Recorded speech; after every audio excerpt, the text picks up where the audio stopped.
The Baroness licked her lips nervously. "What must I do, Your Majesty?" "It will be a straightforward matter," Ines said. "We will determine your traits one at a time, creating a concrete profile to work with. However, you will take damage during our investigation of your resistances, elemental weaknesses and such. This will not be a problem, as Shaltir is present to restore your health or deal with any conditions that you receive." At least he hoped it would be a straightforward matter. His basic tests would be simple, but there was no telling what might result. A defensive ability might activate, or some racial trait could result in various effects. "Very well," Baroness Saradnik nodded. "Thank you for your offer of assistance, Your Majesty." "There is no need to be so polite," he told her. "This may take a while, and engaging in courteous discourse at every point will delay our proceedings significantly. Let us begin with a review of what you have already discovered." The Baroness turned her head slightly, as if trying to look around herself through her blindfold. "Lady Shaltir," she said after a moment, "I'm not confident that I possess the appropriate terminology to describe everything." "Ludmilla displays many basic undead traits," Shaltir said. "She has an undead reaction when examined with the appropriate skills or spells, does not physically tire, is healed by negative energy and harmed by positive energy. She does not need to eat or sleep, though she can do so if she wants. For some reason, she outwardly displays human characteristics. Her body is warm, she has a pulse and can emit the various bodily fluids of living humans."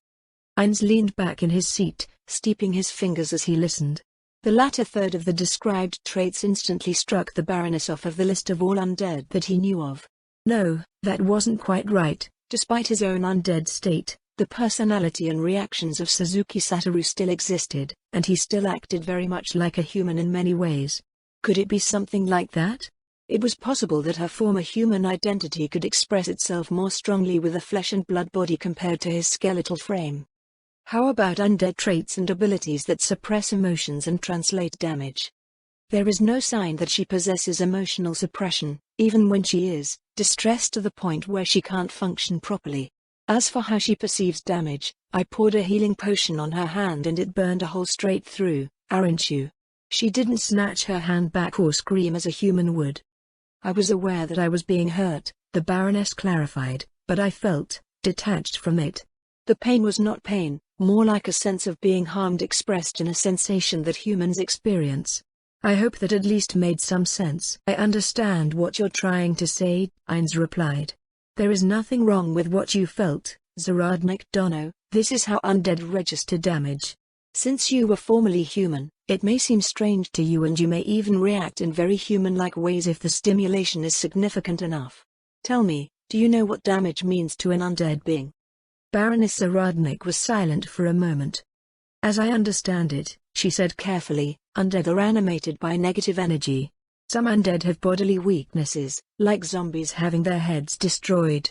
For the most part, however, this damage is not physical harm but depletion of the negative energy that animates us." "Oh, is that something you came to realize on your own, or is it knowledge derived from local lore?" "I've done some research to better grasp the nature of the undead servitors that work in my domain. There are also plenty of opportunities to observe the undead in the adventurer training area. Upon becoming undead myself, I was able to clearly understand much of what I learned beforehand. So you know that undead do not suffer critical hits, mortal wounds and damage that disables bodily functions, as the living do. But you must also be careful of this same fact." The noblewoman standing before him furrowed her brow behind her blindfold. "What does that mean, Your Majesty?" Ines raised a hand to stroke his chin. Let us put this in simple numerical terms, shall we? Say that the sum of negative energy that animates you is capable of withstanding 100 damage, 100 health, if you will. Now along comes an enemy with a sword that deals 10 damage per strike. As a human, being stabbed in the heart would result in a critical hit and you would most likely be finished unless you had something or someone to heal you. As an undead, you'd simply take 10 damage. Do you follow me so far? Baroness Saradnik nodded.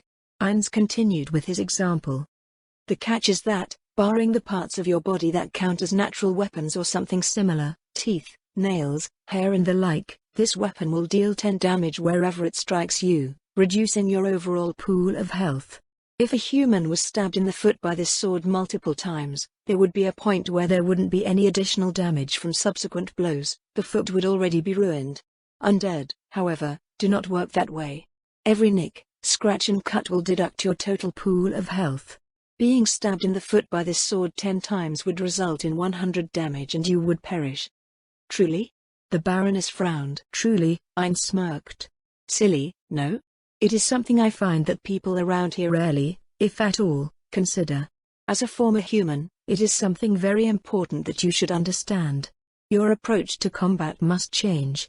Wounds once considered mortal and debilitating can be received to no more effect than if you were wounded anywhere else, but the damage that you would have once shrugged off will add up and become fatal, despite not hampering your capabilities. What about amputations? She asked. Can undead be destroyed by damaging detached body parts? Generally speaking, no, but there are undead that can exist as a set of detached pieces. Those ones can be damaged in the way you describe, but it is often easier said than done. I see. Thank you, Your Majesty. The Baroness lowered her head. As you say, this is not something that I would have considered.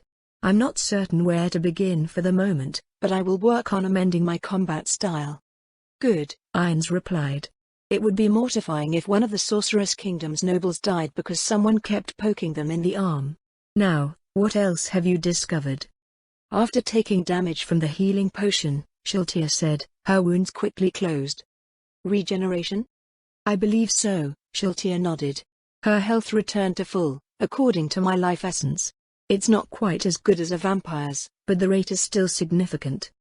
I guess someone repeatedly poking her in the arm wouldn't kill her, wouldn't people usually mention something like this first? Barring some of the strangeness revolving around her formerly human state and identity, of which no associated mechanics in Yggdrasil existed, her ability to regenerate was the first trait that went towards narrowing down what race she might be. There were, however, still many possibilities, especially if one considered that undead in this world did not necessarily appear as they did in the game. Have you tested what types of damage stop her regeneration? We have not, Iron Summer. I thought it would be the usual things, but I didn't want to check and have something accidentally happen that would interfere with her duties. Unlike trolls, whose regeneration was disabled by fire and acid damage, undead could vary quite widely. Fire and holy damage, however, were probably safe guesses. We'll investigate that later during our resistance tests, he said. What else is known? Several moments passed, and Shiltir remained silent. Was that really all? If it was him, he would have investigated his new racial in every way he could think of at the first opportunity. I can't be sure of this, Baroness Saradnik said, but I may be stronger than I was as a human. I've experienced death before, and understand that resurrections leave one weaker than they were before. I cannot tell if I lost levels when I died and rose as one of the undead, or if I simply rose as one of the undead, retaining my levels and thus a similar amount of strength. She had a good point. There were no status screens or other convenient ways to discern one's stats at a glance. Something else the Baroness said stuck out to him. Did you just say levels? I did, Your Majesty. How much do you know about them? Only as much as I've heard from Lady Shiltir, Lord Mayor and several others. As I understand it, levels are a way to quantify strength and vocational expertise, like how the Adventurer Guild uses difficulty ratings and various benchmarks by trade guilds are established. One gains levels in classes, which broadly represent one's capabilities and the aspects related to that class. It was the most solid grasp on Yggdrasil's class and level sister minds had heard from a native of this world. It is not so easy to understand for most, he said. The Adventurer Guild, for instance, still prefers to use their established difficulty rating system. How is it that you are able to grasp levels and their related concepts when others struggle with the very idea? It is my faith, Your Majesty. Your faith? The sound of the waves lapping against the sides of the ship filled the silence as Baroness Saradnik appeared to hesitate with her answer. The tenets of our faith, our scriptures, convey the wisdom of the gods. The practices of the faithful are an attempt to follow the scriptures, to live lives that adhere to that wisdom. The results of our practices demonstrably prove that our scriptures are correct, and by correlating what I already understood with the knowledge provided by the Sorceress Kingdom, I have been able to enact plans for my domain with confidence. I guess players have attempted to convey knowledge of Yggdrasil mechanics to the native population in the past. If that's the case, why does it seem like most people are entirely ignorant of them? It's not as if it's difficult to prove. You're using knowledge of classes and levels in your domain? Yes, Your Majesty, the Baroness replied. Though it is somewhat pointless trying to explain the details to each of my subjects, I've started to develop standards by which the progress of each vocation, and presumably their class levels, can be measured. I have also ensured that my subjects enjoy a comfortable standard of living. They will not feel the need to pursue other avenues of employment to make ends meet. I see. By doing this, they will continue to advance in their careers, and thus the associated job class levels. It appeared to be the best way to prevent build contamination amongst my subjects while maintaining a high degree of satisfaction. Build contamination, just how much player terminology has she picked up? Heinz nodded, though he supposed that she couldn't see him. Was the blindfold really necessary? The collar? It occurred to him how strange it was to be casually discussing things with a chained and blindfolded woman. I will be most interested in your results, he said. As for figuring out whether you lost levels, you are a ranger, are you not? I see. Baroness Zaradnik turned to face the bow of the ship. Her hands came up to remove her blindfold. I've lost levels, she said. I once considered these skeleton warriors weaker than myself, but now I see them as slightly stronger. It is common for heteromorphic races to be far superior to humans in raw, physical attributes, Heinz told her. On that note, you wear a mithril tag. These skeleton warriors are level 16. If you perceive them as being stronger than yourself, it means that you are at the lower edge of platinum, at best. I understand, the Baroness replied. I will report this to the Adventurer Guild upon our return. How upright. With that weird detection ability, she reminds me more and more of Touch Me, without the useless cosmetic effects. Ma, we'll see how strong you are by the time you get back. We're going on a long journey, after all. You may gain a few levels in the process. The noblewoman blindfolded herself again and turned back to him with a straight face. Heinz started to feel like he was being pranked, but he pressed on. Since we're on the topic of physical attributes, is there anything else that has changed in that regard? I'm not sure whether this counts, but people say I appear more attractive now. That I'm more persuasive or charismatic. Enhanced strength and persuasive ability, regeneration, but she's not a vampire? What other undead have that? Can you recall any point where this newfound charisma has tangibly affected anyone? I do draw noticeably more attention than before if I'm not concealing my presence. I think Nobe of Darkness experienced its effects once. You used a skill on Nobe? He frowned inwardly. We were just chatting, she replied. At one point, she appeared to realize that she had said more than she intended to, and she thought it was my doing. What happened, then? She berated me about not utilizing my skills and abilities properly. Heinz nodded silently. He knew they were acquainted from before, but Nobe still showed a degree of temperance that she did not have in the past. Being targeted by a skill or ability would have almost certainly elicited a violent response from her when they started adventuring as Darkness. Nobe has a point, he told her. We undead have access to many supernatural skills and abilities that you did not possess as a human. You should be more aware of what you can potentially do from now on. I will keep your words close to heart, Your Majesty, she replied. There was also something else discovered in my time together in Volkenheim County with her. Do tell. There was an incident. When we finally found and subdued the suspect that we were pursuing, Nobe wanted to punish him on the spot. I intercepted her spell, but I didn't take any damage. Heinz's crimson eyes flared, and he leaned forward in his seat intently. What was the name of the spell? Shocking Grasp, maximized. When she reached out to touch the suspect, I put my arm out in front of her hand. The spell clearly struck me, but nothing happened. He reached into his inventory, pulling out one of the weapons he had crafted. The blade of the adamantite dagger crackled with bright blue arcs of electricity. Let's confirm your findings, he said. First, remove any equipment that might interfere with our observations. The Baroness pulled a ring off of her finger, and Heinz immediately felt her register to his undead blessing. In addition, several items glowed in his arcane vision. I guess that explains that. She had a ring of non-detection. Should she strip completely, Arinsuka? The young noblewoman blushed under her blindfold, and Ainz coughed at Shultir's suggestion. No, this is sufficient for our purposes. I only wanted to get anything that would prevent us from monitoring her condition out of the way. Is that ring something she received from you, Shultir? Yes, she didn't want people to discover that she was undead, and she thought it might cause a panic if the citizens saw that a human had turned into one. I see. Well, keep track of any changes. By your command, Einsummer. He turned his attention back to the Baroness. After a moment, he lowered the dagger. There was a more effective way to collect information available. Actually, there's something I should have done first. What might that be, Your Majesty? How would he present his reasoning? No, she had already resolved herself to exploring her new nature. By all appearances, she was also a loyal noble who would accede to his actions without question. I am going to dominate you. He raised his hand towards her. Rather than displaying hesitation or fear, a light flush traveled all the way to the tips of her ears.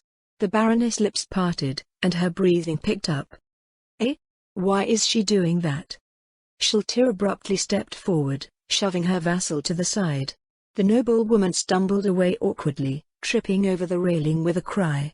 She fell into the river with a loud splash. In front of him, Shultir drew out another heavy black collar from her inventory, closing it over her neck with a loud click. She then produced a square of black cloth. Shultir, he asked as she blindfolded herself, what are you doing? If Einsummer desires this type of play, please allow me to be your partner. Ainz's jaw fell open, and a single cry echoed in his mind.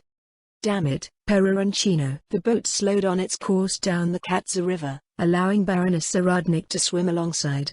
A hand appeared to clutch the railing, followed by another.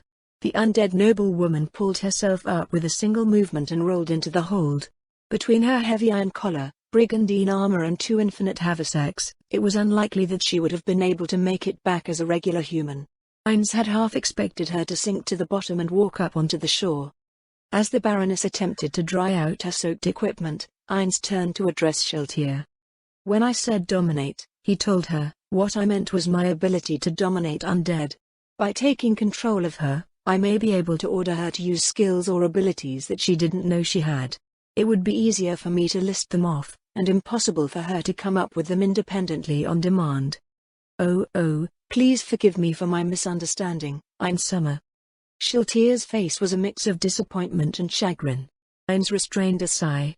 The multitude of perverted settings that Peroncino had instilled Shultir with were not her fault, and he could not hate his friend's daughter for being who she was.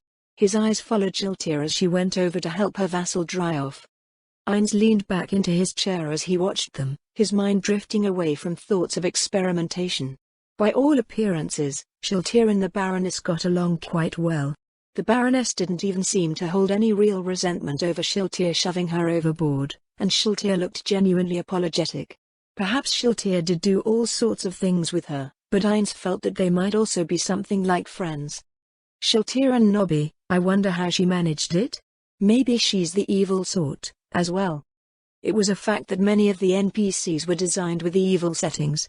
When it came to his friend's children, he supposed that it didn't really matter who they chose to associate with, as long as he didn't think they would be a bad influence. He mostly desired that they lead happy and fulfilling lives of their own, that the seeds left behind by his friends would sprout and grow. If, against all odds, Shultir had found a true friend outside of Nazarick, Ainz would energetically cheer them on. Shultir produced a new blindfold to replace the one that had been lost in the river. Ainz frowned. It would be nice if Baroness Saradnik could help curb some of Shultir's perverted tendencies. She really does seem like the upright and proper type. They returned to stand under the canopy. Ainz eyed the collar and fresh blindfold. Shultir, how long will she need to remain blindfolded for? As long as she feels that it is necessary, Einsummer, Shultir replied. Of course, if it is your desire. Tell me the exact reason why she believes it is necessary. It is because you are the supreme ruler of death, aren't you? Shultir told him. It is only natural for her to be overwhelmed by your magnificent presence, aren't you? Overwhelmed, what does that mean? The only intelligent undead I've seen here are either from Nazarick or my summons. Is this woman going to behave like Shultir when she's around me? Yuri doesn't seem to act up, but she has some pretty strict settings. Those born naturally did not come with settings. To be certain, they had their various natures due to biology, upbringing and collected experiences, but it wasn't anything like what Nazaryk's NPCs possessed. The NPCs could not simply forget their settings, or have experiences and knowledge built up over time slowly override them. It was something that would be with them forever. It occurred to Ainz that the Baroness was simply a list of achievements and connections to him. He had little clue of what she was like on a personal level. Ainz glanced at his left hand, where his ring of non-detection was equipped. I believe the ring that I'm wearing should prevent her from sensing anything of the sort. It doesn't work against her, aren't you? It doesn't? No, Shiltir shook her head. Baroness Zaradnik is a talent holder, aren't you? She possesses true sight. His mind froze at the revelation. Then Nobe. She knows. And Momen? She believes that they are the same. And you? She can see my true vampire form, aren't you? Albedo? I don't think they've ever met. In addition to the NPCs that worked in and around Diranthal, there were also several doppelgangers practicing for their future roles in the Holy Kingdom of Roblé. Alarmed at the new development and the countless things that might go awry as a result, he raised his hand towards the Baroness. Undead domination. Nothing happened. Ainz looked down at her hands, noting the glow of another magic item. Is that a ring of proof against undead control and banishment? Ah, yes, Shiltir said. She used to have a ring of mental fortitude to protect against attempts at mind control and such while she was human, but it's useless to her now. I replaced it with the equivalent ring for the undead. I see.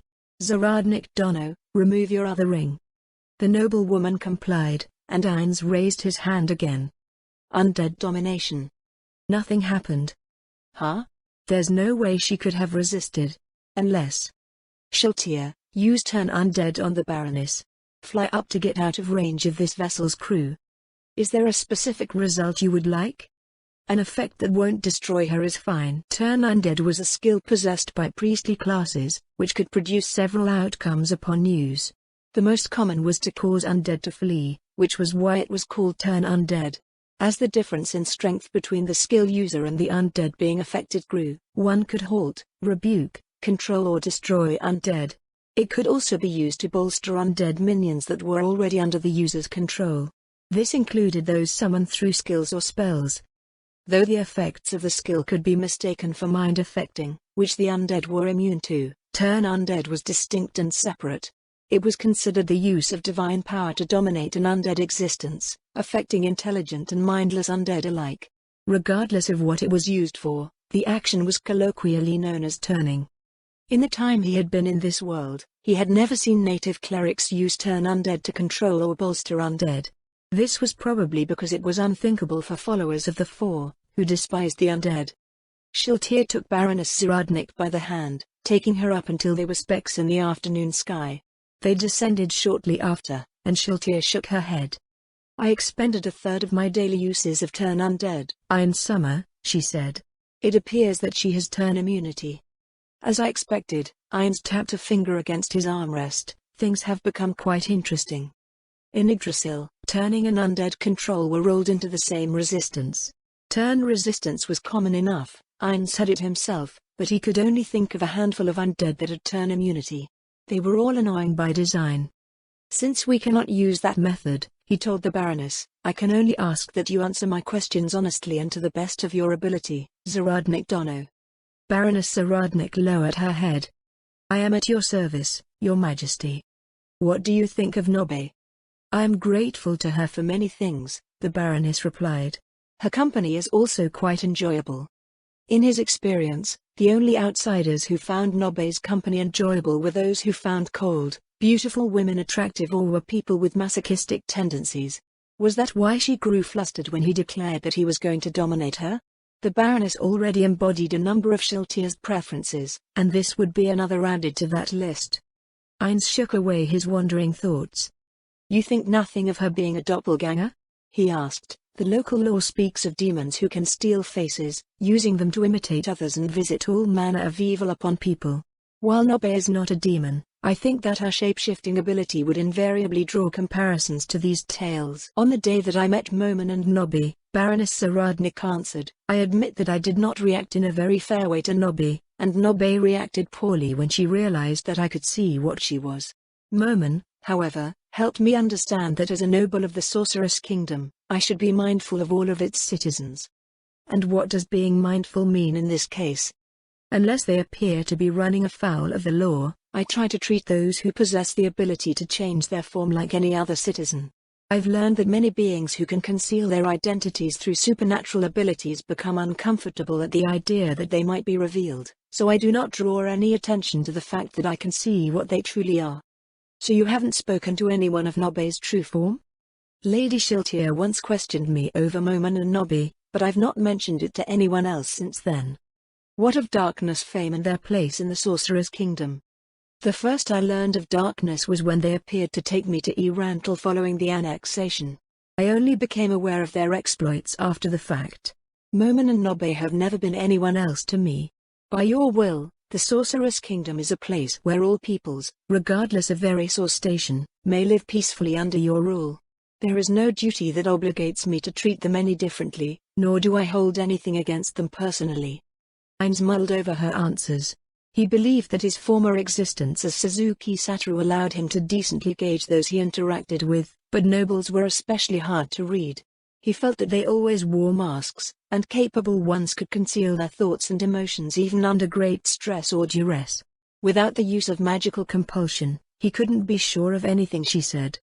He weighed the potential threats her existence represented to Nazarik's ongoing plans against her contributions to the Sorceress Kingdom, her connections, and what she might mean to the NPCs that she had grown familiar with. Shiltir, what do you think of all this? Any judgment that Ainz Summer renders is, of course, correct, aren't you?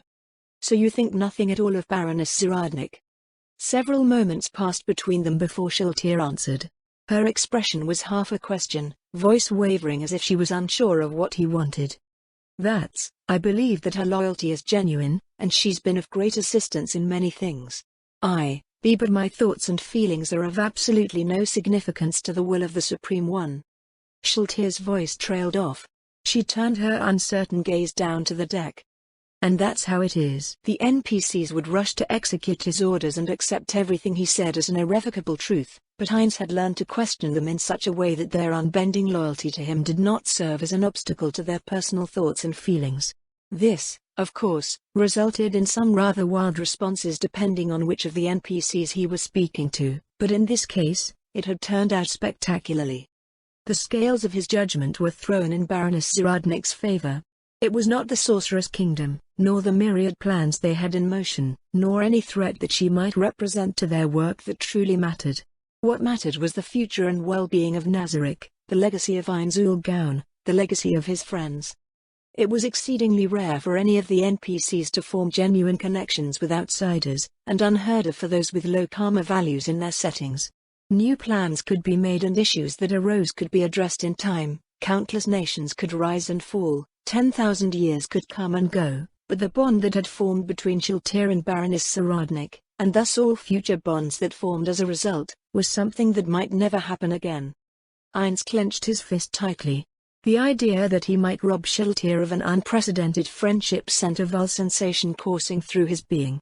He, who cherished the memory of his friends above all else.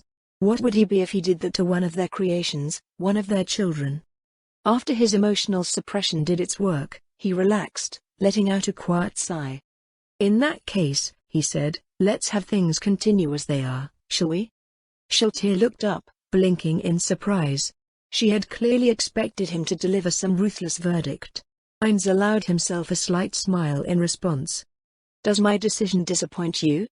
No, of course not, Shiltir stammered. If Ainz Summer says it is so, then so must it be. He held in a snort, deciding to leave well enough alone. His gaze went over to the noblewoman standing before them. Zaradnik Dunno, I trust that you will continue to conduct yourself responsibly in these matters? To the best of my understanding and capability, Your Majesty, she replied. Though I am afraid that I may be lacking in many respects. Perfect understanding and capability do not exist, he told her. You seem to have learned much since becoming one of my subjects. It would do you well to continue to learn and apply yourself. On that note, we should return to our investigation of your new existence. Heinz glanced over her figure. The fact that she still wore a collar and blindfold still bothered him. Shiltir, he gestured towards the Baroness, remove her blindfold and collar. Shiltir stepped forward, and the noblewoman stepped back warily at the sound of her footsteps. Baroness, Heinz told her, you are now one of the undead. As one of my subjects, one that possesses an unlimited lifespan, at that, it is better that you confront your issues sooner rather than later. It would also be quite strange if you wore those whenever you interacted with me. There would be no end to the gossip and rumors. The noblewoman stilled. Shiltir removed the heavy iron collar, then circled behind her to untie the blindfold. The length of black silk slid off of the Baroness' face. Her eyes remained closed for a long moment, then her lids opened to reveal clear eyes with dark brown irises. She held his gaze for an instant before turning her head away. Is this how a noble attends to their king? At his question, the Baroness' gaze snapped back to him. Her throat worked as she swallowed. Not a dozen seconds passed before she sank to her knees, coming to rest weakly on one of the cushions strewn about his feet. Her face was flushed, and she held a hand to her heaving chest as her unfocused gaze turned down to the boards of the deck. If she were a living being, Heinz might have expressed some concern over her physical state. Undead, however, did not have breathing problems or suffer from any other biological conditions. He stared down at her in confusion, trying to figure out what was going on.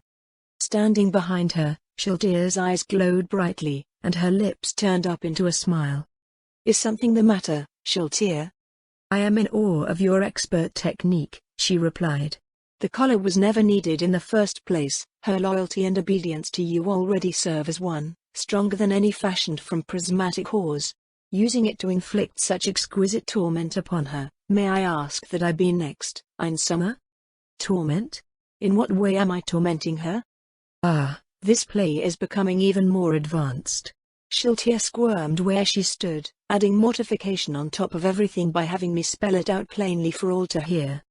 No, wait, Shiltir leaned over to drape her arms over the Baroness' shoulders.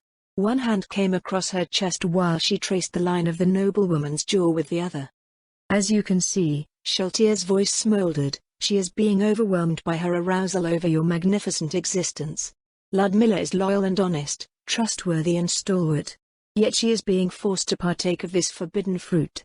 Her mind and body are torn, warring over her notions of propriety and the sensations assailing her. She knows that she should not lust after her sovereign, but she cannot deny what is ravaging her body. The fingers tracing the young noblewoman's jaw tilted her head up to directly face him.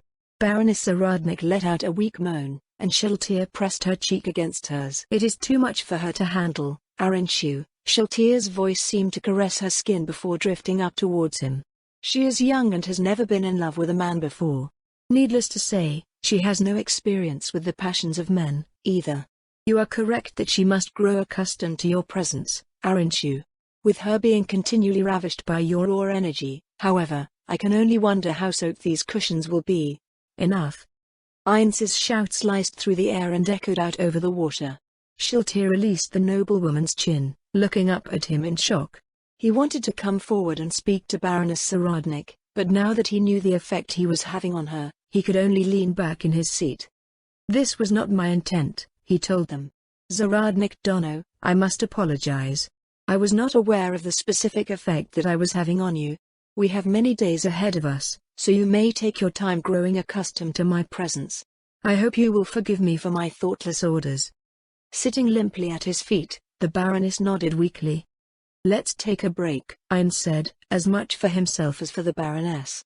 We'll resume our investigation once you've settled down. It took a long while for the Baroness to settle down.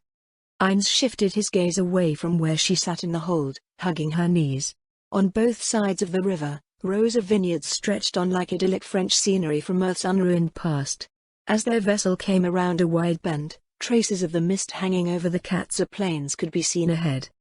They sailed along, past many villages with simple harbors under construction. At a certain point, their ship passed a raft anchored on the river. Several crates were placed upon it.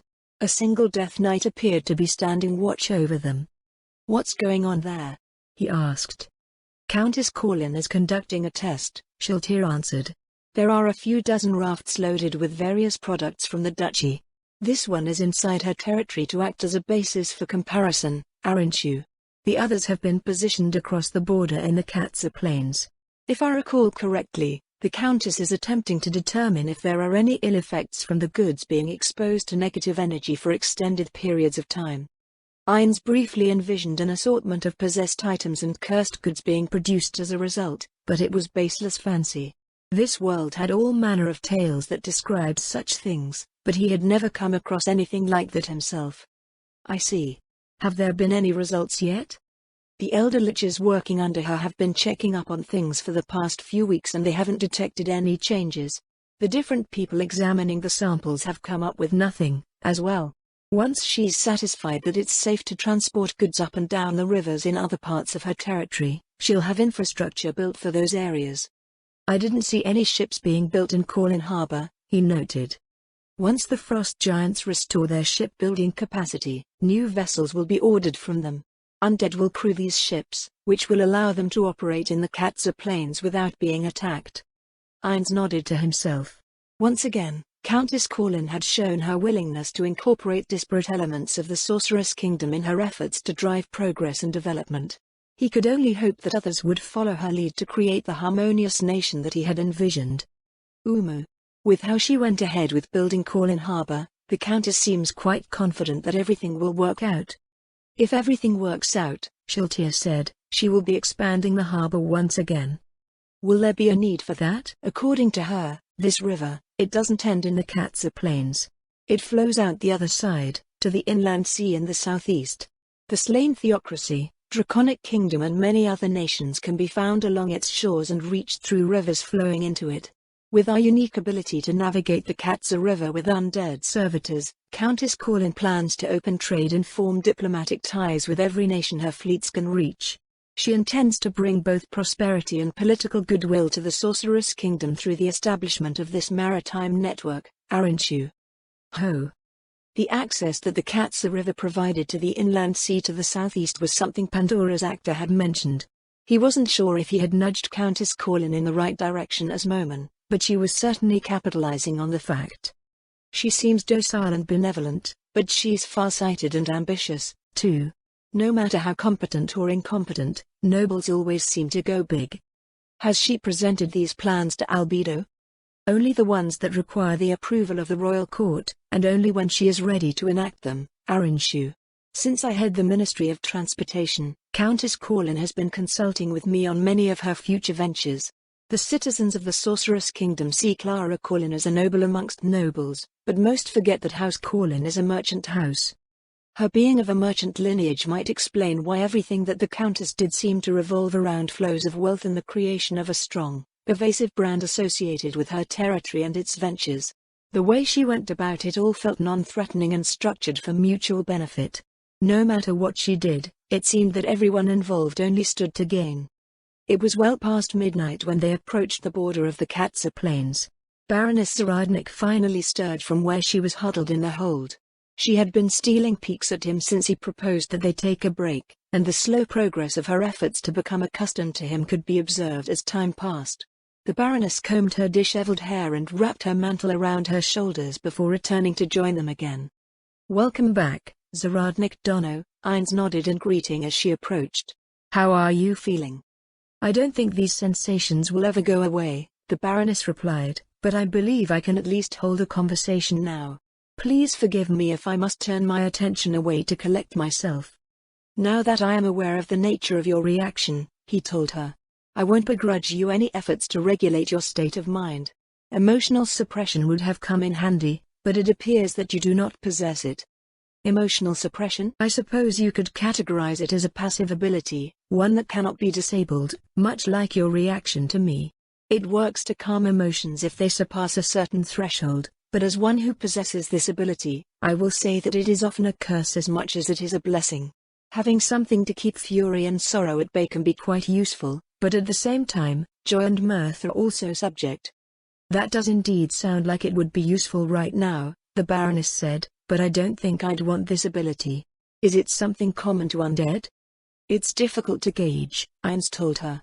Albedo once conducted an experiment to investigate the extent and nature of undead emotions, but an altercation arose when she got around to Shiltir.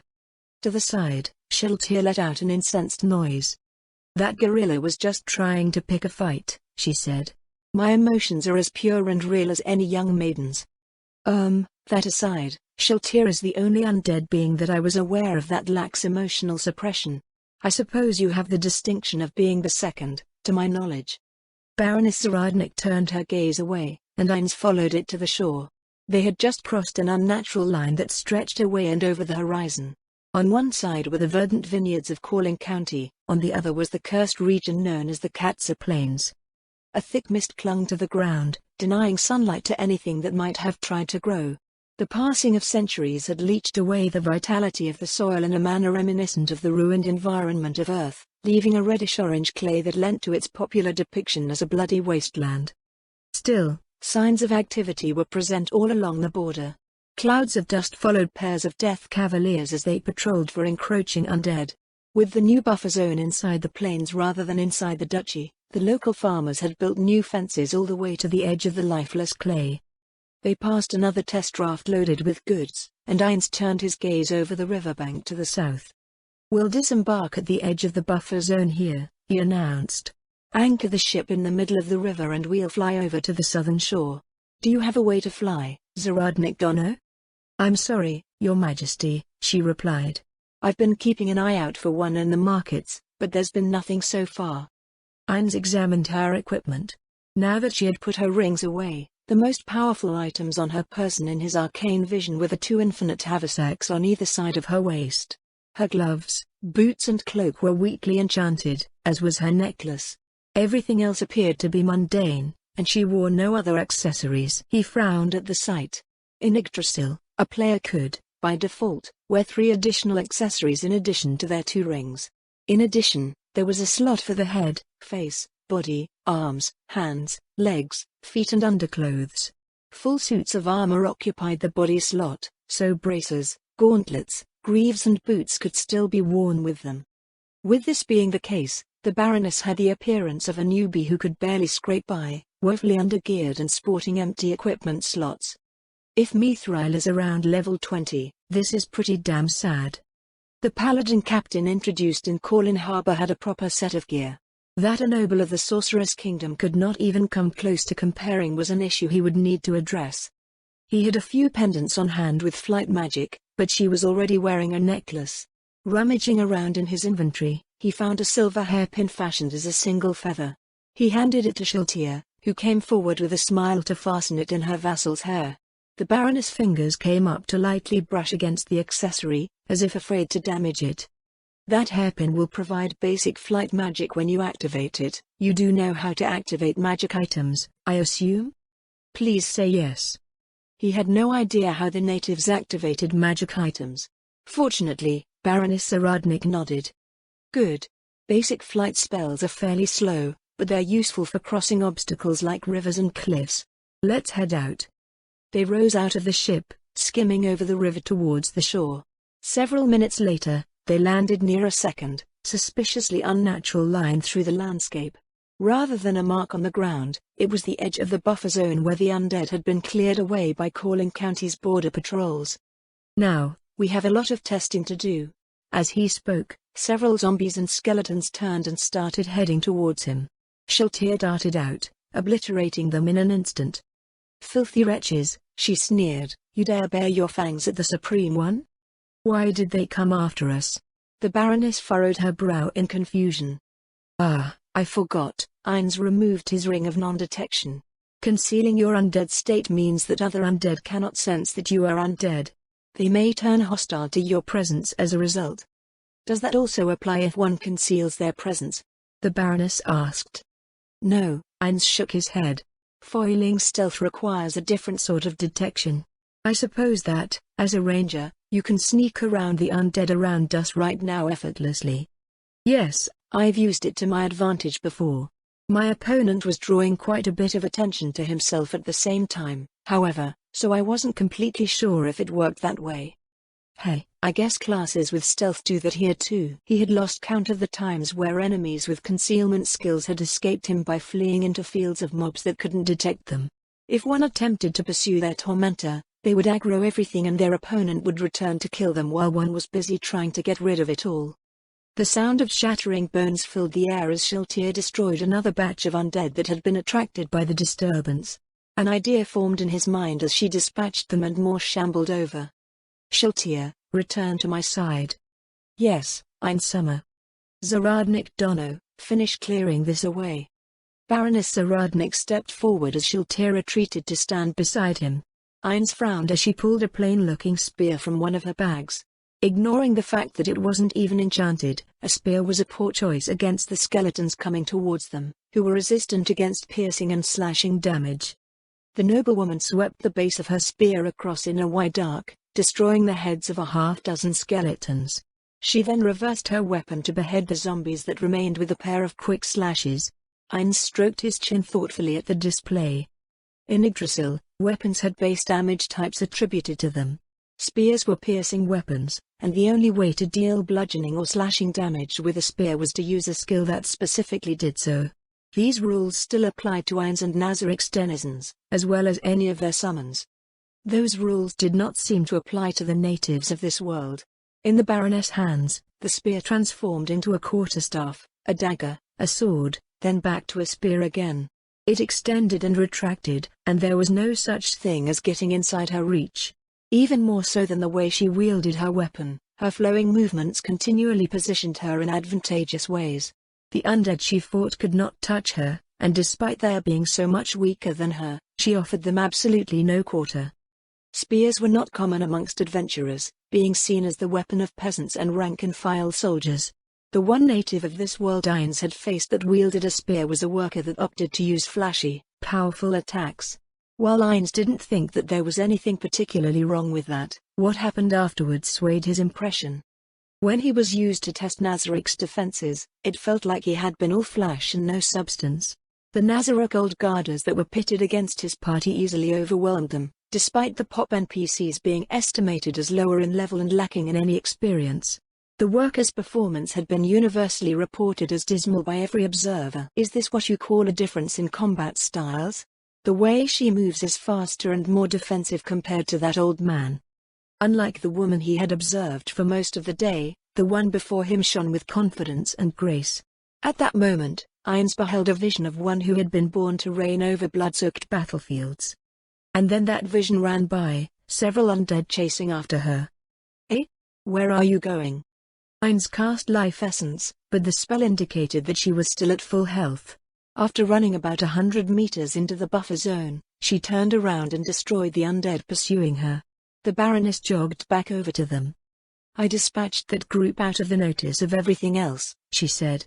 That should keep any additional undead from coming our way. That's right, huh? The people of this world wouldn't think to farm experience by chaining aggro like that. They'd try to resolve things as quickly as possible instead. So much for his power leveling idea. Not that anything around them was a challenge to his test subject. If they came across any areas with higher level undead, he would have her try again.